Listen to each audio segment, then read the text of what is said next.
Hello friends, कैसे हैं आप सब। आई होप आप लोग स्वस्थ होंगे, अपनी तैयारी में व्यस्त होंगे। आज हम यहाँ पर डिस्कस करेंगे केवीएस एनवीएस DSSB में सीबीएसई के द्वारा पूछे गए हिंदी के इंपॉर्टेंट क्वेश्चंस। ऐसे ही क्वेश्चन आपके एग्जाम में पूछे जाते हैं, इसलिए आप सभी लोग वीडियो को लास्ट तक जरूर वॉच करिएगा। चैनल पर पहली बार आए हैं तो चैनल सब्सक्राइब करके बेल आइकन प्रेस कर लीजिएगा, इससे नोटिफिकेशन आप सभी को मिलता रहेगा। आप लोगों ने 4 घंटे की हिंदी की मैराथन क्लास अभी तक नहीं देखी है तो एक बार जरूर वॉच कर लीजिएगा। देखिए, यहाँ पर जो भी क्वेश्चंस आपको करवाए गए हैं ये 100% आपके एग्जाम में आएंगे और ऐसे ही क्वेश्चन आपके पूछे जाते हैं।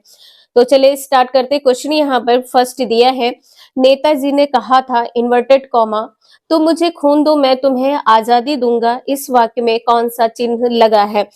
जो ये इन्वर्टेड कॉमा लगा है इसको हिंदी में क्या कहते हैं। देखिए, जो पूर्ण विराम होता है ये इस प्रकार से एक यहाँ पर डंडा होता है।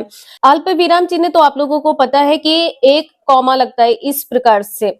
अगर आपसे प्रश्नवाचक में पूछा जाए तो यहाँ पर इस प्रकार से हो जाएगा।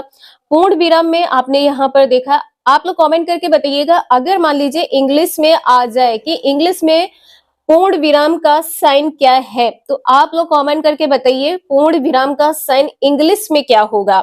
हिंदी में तो आपको पता है कि एक यहाँ पर लाइन ड्रॉ कर दी जाती है या डंडा खींच दिया जाता है, लेकिन यहाँ पर अगर आपसे पूछा जाए इंग्लिश में क्या होगा, आप लोग कमेंट करके बताइएगा। यहाँ पर आंसर आपका सी सही हो जाएगा, उद्धरण चिन्ह हो जाएगा। अब देखिए, उद्धरण चिन्ह दो प्रकार के होते हैं। एक तो आप इससे डबल इन्वर्टेड कॉमा कह सकते हैं, ठीक है, और इसे आप सिंगल इन्वर्टेड कॉमा भी कह सकते हैं। तो आंसर यहाँ पर आपने देखा है सी सही हो जाएगा। अब चलिए यहाँ पर जो विराम चिन्ह से संबंधित क्वेश्चन आपके एग्जाम में पूछे जाते हैं वो यहाँ पर देख लेते हैं। 4 पॉइंट यहाँ पर आपके क्लियर हो गए हैं। देखिए, पूर्ण विराम को कहते क्या है, फुल स्टॉप कहते हैं, ये जरूर ध्यान रखिएगा। और योजक चिन्ह का साइन क्या होता है, योजक चिन्ह का साइन क्या होता है, योजक चिन्ह यहाँ पर हो जाएगा एक डैश हो जाएगा, ठीक है, यहाँ पर एक डैश हो जाएगा या आप इसे हाइफन कह सकते हैं। और अगर आपसे निर्देशक में पूछा जाए, निर्देशक, तो निर्देशक में कौन सा साइन होगा, निर्देशक में साइन यहाँ पर क्या हो जाएगा, डैश। निर्देशक चिन्ह क्या हो जाएगा, यहाँ पर डैश होगा। लेकिन ये डैश किस प्रकार से लगेगा, तो ये थोड़ा सा लंबा होगा, ठीक। यहाँ पर ये छोटा सा योजक चिन्ह छोटा होता है, लेकिन जो निर्देशक चिन्ह होता है थोड़ा सा बड़ा होता है। और आप लोगों को पता होगा कोष्ठक चिन्ह, कोष्ठक चिन्ह कितने प्रकार के होते हैं, कोष्ठक चिन्ह कितने प्रकार के होते हैं, आपके केवीएस एनवीएस DSSB में पूछा गया है। तो 3 प्रकार के होते हैं। कौन कौन से होते हैं, तो ये भी आप लोग देख लीजिए। ये भी कोष्ठक है, इसके बाद में इसको भी कोष्ठक कहते हैं, और ये इस प्रकार से ये भी आपका कोष्ठक हो जाएगा। अगर आपसे लाघव चिन्ह पूछा जाए, लाघव चिन्ह क्या होगा, लाघव चिन्ह, तो यहाँ पर लाघव चिन्ह क्या हो जाएगा, ब्रैकेट में देखिए इस प्रकार से बॉक्स में जीरो का साइन आपको देखने को मिलेगा कुछ इस प्रकार से, ठीक है। ये आपका ब्रैकेट में या बॉक्स में होगा इस प्रकार से।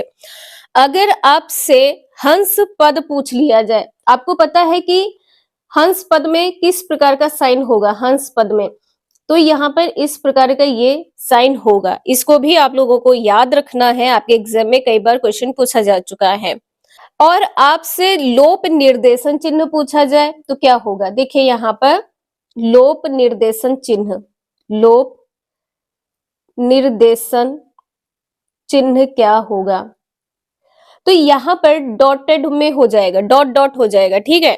यहाँ पर क्या हो जाएगा, डॉटेड में हो जाएगा, इस प्रकार से डॉट डॉट लगेगा।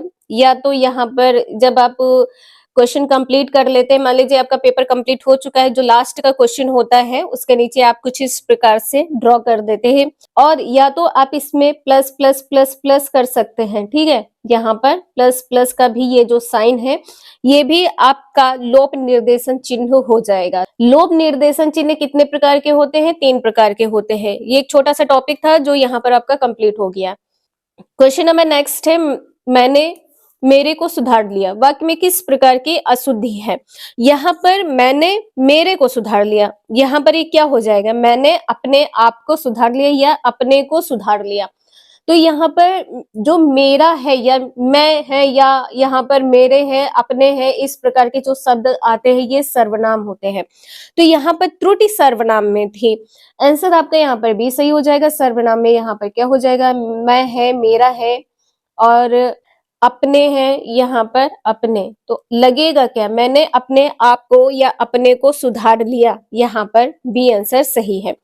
कारक चिन्ह कितने प्रकार के होते हैं, तो 8 प्रकार के होते हैं। लिंग के भेद कितने होते हैं, तो आपको पता है 3 भेद होते हैं। लेकिन हिंदी में आप बताइए, हिंदी में कितने होते हैं, हिंदी में कितने होते हैं और संस्कृत में कितने होते हैं, ये केवीएस एनवीएस में पूछा गया क्वेश्चन है।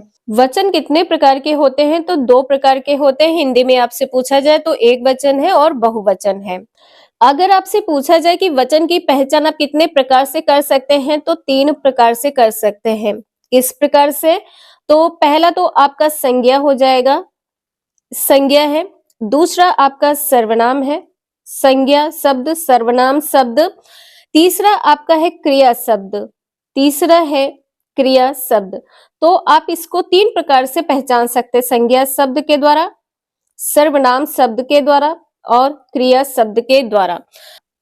यहाँ पर हम वचन की बात करें तो आप पहचानेंगे कैसे, जैसे यहाँ पर बच्चा सो रहा है, ठीक है, बच्चा सो रहा है, तो यहाँ पर क्या हो जाएगा, यहाँ पर एक बच्चे की बात की गई है, ठीक। अगर हम यहाँ पर कहे बच्चे, तो बच्चे सो रहा है नहीं होगा, बच्चे सो रहे हैं, ठीक है, सो रहे हैं, इस प्रकार से यहाँ पर होगा। अब यहाँ पर देखिए, जैसे घोड़ा दौड़ रहा है, अगर हम घोड़े की बात करें, घोड़े की, तो घोड़े दौड़ रहे हैं हो जाएगा। अब यहाँ पे देखिए वचन में क्या है, जैसे एक वचन में हम क्या कहेंगे, कपड़ा कहेंगे, एक वचन में कपड़ा कहेंगे और वहीं बहुवचन में क्या कहेंगे, कपड़े कहेंगे, ठीक। अब यहाँ पर जैसे मान लीजिए पंखा है, बहुवचन में क्या हो जाएगा, पंखे हो जाएगा, बहुवचन में पंखे हो जाएगा। रात का बहुवचन क्या होगा, आप लोग कमेंट करके बताइएगा, ये आपका केवीएस एनवीएस में पूछा गया क्वेश्चन है। क्वेश्चन नंबर नेक्स्ट है, निम्नलिखित वाक्य में अकर्मक क्रिया बताना है, यहाँ पर क्या होगा। अकर्मक क्रिया यहाँ पर क्या हो जाएगा, थर्ड का आंसर पानी बरस रहा है हो जाएगा, ठीक है, यहाँ पर पानी बरस रहा है।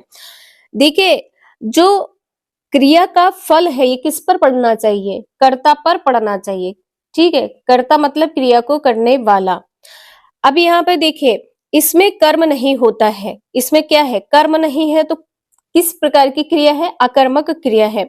मैं गेहूं पिसवाता हूँ, गेहूं कौन पिसवा रहा, आप पिसवा रहे हैं।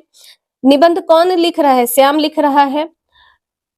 मोहन को कौन रुला रहा, राम रुला रहा है। और यहाँ पर पानी बरस रहा है, तो कैसे बरस रहा है, कौन बरसा रहा है, इसका आंसर आपको नहीं पता है, तो यहाँ पर क्रिया किस प्रकार की होगी, अकर्मक क्रिया हो जाएगी। क्वेश्चन नंबर नेक्स्ट है, ऋषि का स्त्रीलिंग क्या होगा, यहाँ पर ऋषि का स्त्रीलिंग क्या होगा, सी आंसर सही हो जाएगा, ऋषिका, ऋषिका हो जाएगा। अगर क्वेश्चन किसी भी क्वेश्चन में डाउट है तो आप लोग हमें कमेंट करके जरूर बता दीजिएगा।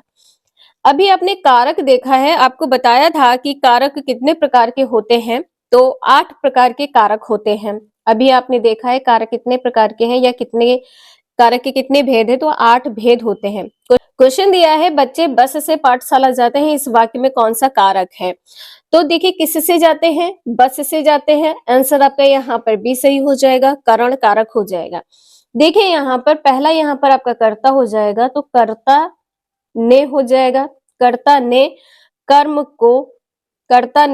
को करण से संप्रदान के लिए, यहाँ पर संप्रदान के लिए हो जाएगा, के लिए, या यहाँ पर को हो जाएगा, के लिए या को हो जाएगा, यहाँ पर कॉमा नहीं होगा।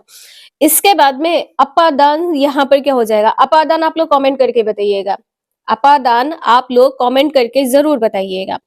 इसके बाद में यहाँ पर हो जाएगा संबंध कारक हो जाएगा, यहाँ पर क्या हो जाएगा, संबंध कारक हो जाएगा, संबंध कारक। और संबंध कारक में होगा क्या, तो यहाँ पर किसी से संबंध बताया जा रहा है, तो का की के रा री रे हो जाएगा, रा री रे हो जाएगा। इसके बाद में अधिकरण में पर हो जाएगा, संबोधन हे ओ अरे हो जाएगा। आंसर यहाँ पर आपका बी सही है।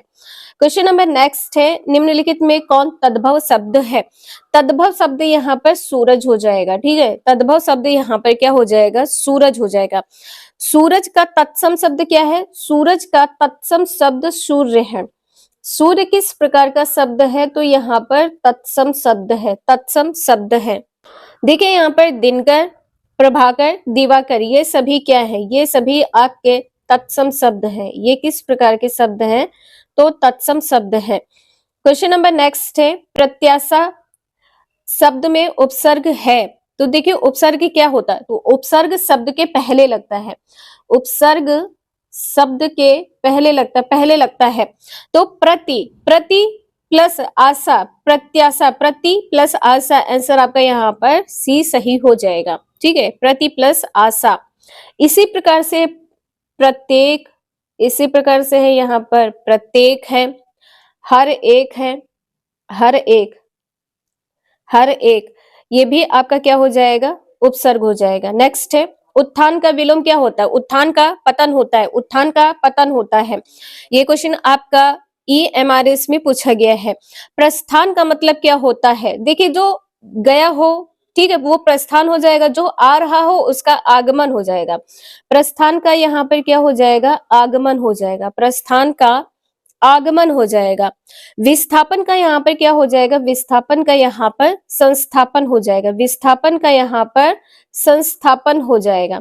आंसर आपने यहाँ पर देखा है, बी सही है, पतन। क्वेश्चन नंबर नेक्स्ट है, कलश का पर्याय क्या है? कलश का पर्यायवाची शब्द यहाँ पर क्या हो जाएगा? कुंभ हो जाएगा। यहाँ पर बी आंसर आपका सही हो जाएगा। इसके बाद में यहाँ पर इसके अन्य पर्यायवाची शब्द कौन से हैं? कलश के अन्य शब्द कौन कौन से हो जाएंगे? तो यहाँ पर घड़ा हो जाएगा, घड़ा है, यहाँ पर घट हो जाएगा। इसके बाद में गगरा हो जाएगा, यहाँ पर गगरा। इसके बाद में यहाँ पर जो जल का पर्यायवाची है ये क्या है? जल का पर्यायवाची पानी, या पानी का पर्यायवाची आप जल कह सकते हैं। तो देखिए ऐसे ही क्वेश्चन आपके एग्जाम में पूछे जाते हैं। पात्र का यहाँ पर बर्तन हो जाएगा, पात्र का यहाँ पर क्या हो जाएगा? बर्तन, पात्र का बर्तन हो जाएगा। क्वेश्चन नंबर नेक्स्ट है, अभय उभय शब्द युग्म का सही अर्थ क्या है? तो 10th का आंसर क्या सही होगा? अभय जो निर्भय हो, उभय यहाँ पर दोनों। तो पहला आंसर यहाँ पर आपका सही हो जाएगा। और यहाँ पे देखिए हवा, जो हवा है और अग्नि है, इसके लिए शब्द क्या होगा? अग्नि, तो यहाँ पर अनल हो जाएगा, अग्नि यहाँ पर अनल हो जाएगा। लेकिन हवा का यहाँ पर क्या होगा? अनिल हो जाएगा, ठीक है। हवा का यहाँ पर अनिल है, अनिल और अनल। तो यहाँ पर आप लोग देख पा रहे हैं ऐसे ही क्वेश्चन आपके एग्जाम में पूछे जाते हैं, इसलिए आप लोग प्रैक्टिस जरूर कर लीजिएगा।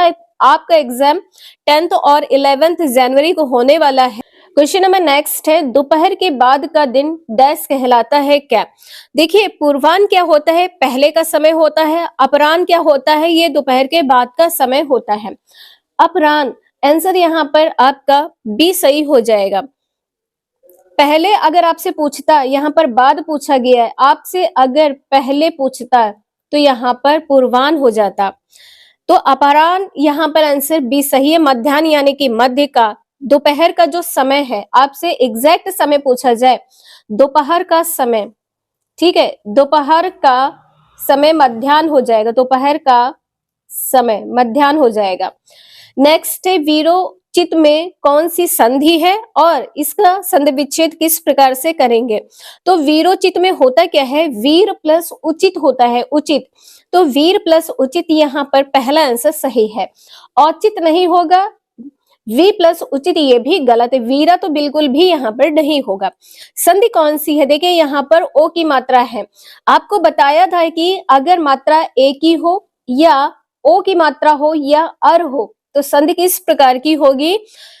गुण संधि हो जाएगी, और यह संधि आपकी स्वर संधि में आएगी। आंसर आपने देखा है यहाँ पर पहला सही है। क्वेश्चन नंबर नेक्स्ट है, गंगा तट पर कुछ लोग भजन कर रहे थे, रेखांकित शब्द में कौन सा समास है ये बताना है। गंगा तट, यहाँ पर गंगा तट की बात की गई है, आंसर आपका बी सही हो जाएगा। गंगा का तट आंसर होगा यहाँ पर, ठीक है। तो कारक चिन्ह कौन सा होगा यहाँ पर, का हो जाएगा। तो समास भी आपका यहाँ पर तत्पुरुष समास हो जाएगा, आंसर यहाँ पर बी सही है। अब यहाँ पे देखिए द्वंद्व समास में क्या होता है, तो द्वंद्व समास में योजक चिन्ह लगता है और द्वंद्व समास में एक शब्द दूसरे का विलोम होता है, शब्द विलोम होता है। जैसे यहाँ पर माता का पिता, जैसे यहाँ पर माता पिता, भाई बहन, पति पत्नी, तो समास किस प्रकार का होगा यहाँ पर, तो द्वंद्व समास हो जाएगा। अगर आपसे यहाँ पर ये पूछ लिया जाए कर्मधारय समास में क्या होगा, तो इसमें एक जो क्वेश्चन है नील कमल या नीला कमल, ये बहुत ट्रेंड में चल रहा है। आप लोग कमेंट करके बताइएगा कि इसका संधि विच्छेद क्या होगा। अव्ययभाव समास में क्या होता है, अव्ययभाव समास में यहाँ पर उपसर्ग होता है, इसमें क्या होता है, उपसर्ग होता है। क्वेश्चन नंबर नेक्स्ट है, नेताजी ने आजाद हिंदी फौज का नियंत्रण किया, वाक्य में त्रुटि यहाँ पर बताना है। आजाद हिंद होगा यहाँ पर, हिंदी नहीं होगा, ठीक है। यहाँ पर क्या हो जाएगा, हिंद होगा, हिंदी यहाँ पर गलत है। तो आंसर आपका क्या सही होगा यहाँ पर, हिंद। आंसर यहाँ पर आपका हिंद सही हो जाएगा।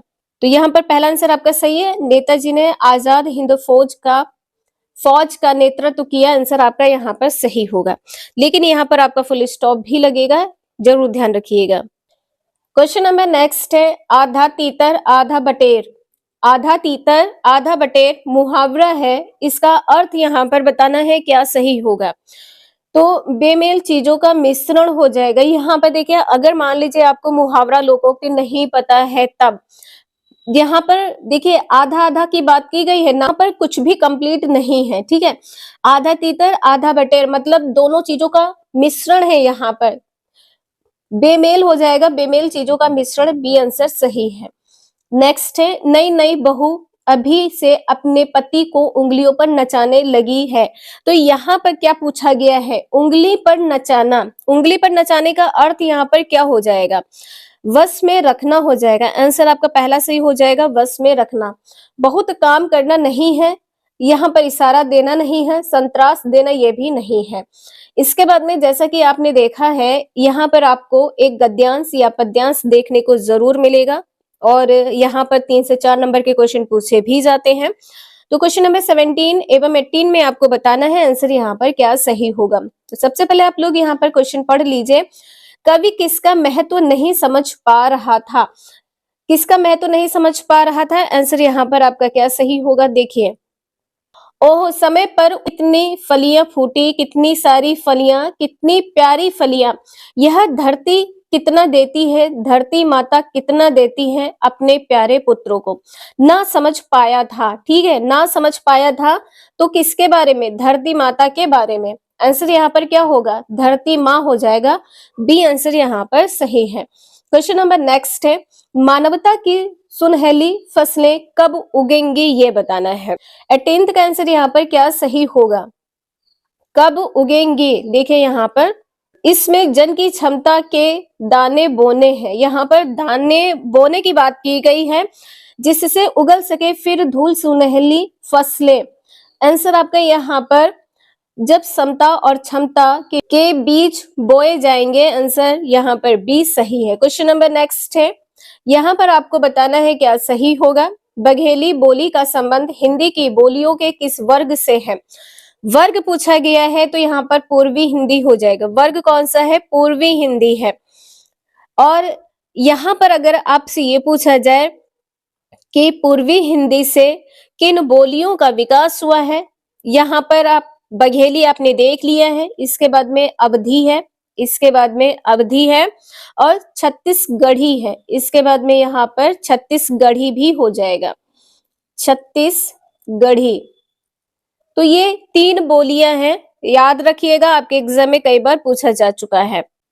और पहाड़ी हिंदी से आपसे पूछा जाए, पहाड़ी हिंदी, ए पॉइंट में यहाँ पर ध्यान रखिएगा, पहाड़ी हिंदी में यहाँ पर क्या हो जाएगा, गढ़वाली है, यहाँ पर क्या हो जाएगा, गढ़वाली बोली है ये। और दूसरा है यहाँ पर कुमाऊनी, दूसरा है यहाँ पर कुमाऊनी, दूसरा कुमाऊनी है, तीसरी आपकी नेपाली हो जाएगी, तीसरी आपकी यहाँ पर नेपाली हो जाएगी। तो आंसर आपने देखा है यहाँ पर बी सही है। क्वेश्चन नंबर नेक्स्ट है, पद्मावत महाकाव्य कौन सी भाषा में लिखा गया है? जो पद्मावत है और इसके रचयिता कौन है, किसके द्वारा कृत है? तो मलिक मोहम्मद जायसी है, मलिक मोहम्मद जायसी। तो जायसी नाम यहाँ पे ध्यान रखिएगा, जायसी। आंसर यहाँ पर सी सही है, अवधी। किस भाषा में? अवधी भाषा में लिखी गई है। तो ये कुछ इंपॉर्टेंट क्वेश्चंस थे जो आपके एग्जाम में पूछे गए हैं। आज के लिए इतना ही, मिलते हैं नेक्स्ट क्लास में। वीडियो यूजफुल लगे तो लाइक एंड सब्सक्राइब जरूर करें। Thank you for watching this video.